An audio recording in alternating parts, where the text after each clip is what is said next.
What is up, my fam? First of all, let me just apologize for the delay in this video.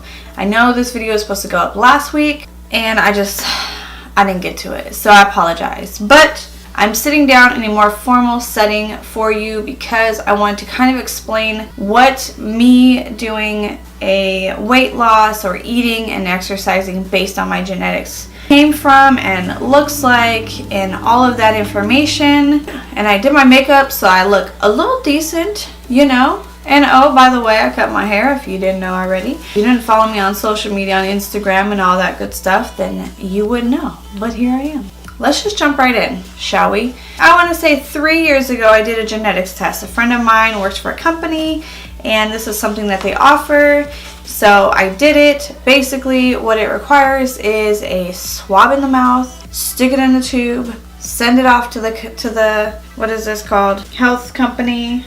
Next thing you get in the mail is this, which is a paper and a little pamphlet along with your results, like booklet, to kind of help you guide yourself into working out and eating based on what your genetics tells you. So when I got my weight management genetic test report, it basically tells me what type of diet identity I have and what type of exercise identity I have. So for me, I personally am a carb reducer, and what that means is that I'm more sensitive to weight gain from excessive carb intake, which I kind of already knew that. And the thing with carb intake is people always are scared of carbs. Carbs are not bad. And so I think this was good for me to find out because I kind of already knew that, but I wanted to find out like exactly how many carbs I should be eating or shouldn't be eating, because I know carbs aren't bad for you, especially for someone who works out consistently. It's something that you need to get that energy. Yeah, so if you think, like a lot of people, I think a lot of women for sure think that, you know, if you eat less carbs, you'll lose more weight. And you may, but you may not. Carbs aren't bad. Like I said, they're definitely not bad. So for me, carb reducer, obviously eating the proper carbs, getting them from my fruits and vegetables, getting them from, you know, brown rice, quinoa, whole grains, things like that. So it tells you right here, this is my results right here. So carb reducer, and I'm a carb reducer with HIIT exercise identity, but I could have been a carb reducer with a moderate exercise identity. So each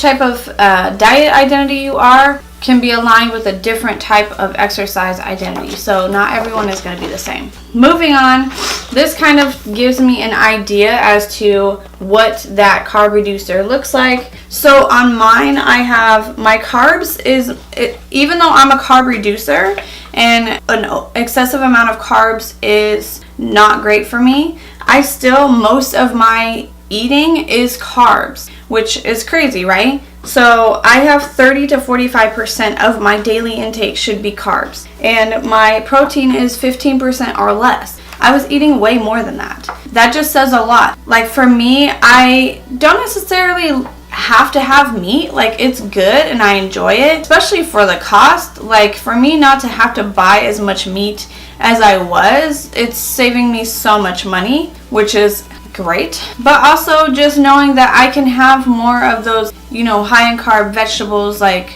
corn and broccoli and even potatoes, like sweet potatoes, those kind of things I can have, and I'll be okay as long as it fits into my 30 to 45% in the day. And my fat is 40% or less, so easily I can get my fat so quickly. I use avocado oil to cook everything. I have my avocado toast that is high in fat, pistachios, almonds. You know, there's tons of things that include fats in them. I have noticed though, being on this kind of eating regimen, that cheese more so is just not doing good for me. Like it makes me feel bloated. It just doesn't make me feel good. So I think I'm cutting that out. My biggest takeaway from doing this whole genetics eating thing is, one, just being more conscious of what I'm eating and how much I'm eating, of course, but also seeing how other things that I eat are affecting me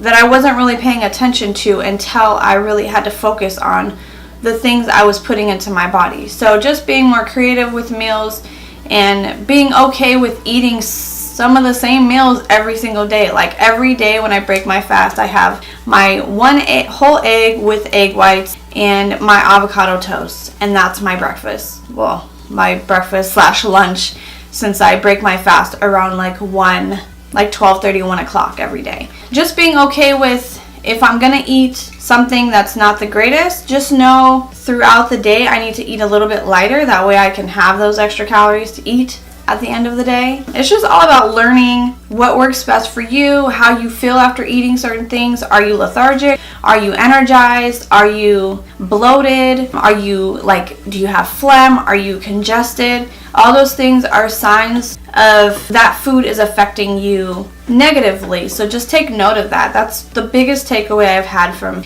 doing this whole weight management experience. And I'm going to continue on doing it. So if you guys want me to continually show you guys like meals that I'm making, or just like my thoughts and my weight loss. So far I can tell you I am down a total of, I think, 7 pounds in 3 weeks. Yeah, 7 pounds. So I was at 156 when I started. I am now at 149. I actually have not been working out as much as I was before I started this. So I've actually been working out maybe 3 to 5 days, just depending on the week. And a lot of that has to do with me waiting to get like my shoulder therapy done and like my consultation with my knee. So I've really been light on the weightlifting. I have done some, but not as much as I usually do. I've been doing a ton of cardio, but that doesn't mean I'm at the gym doing 45 minutes of cardio.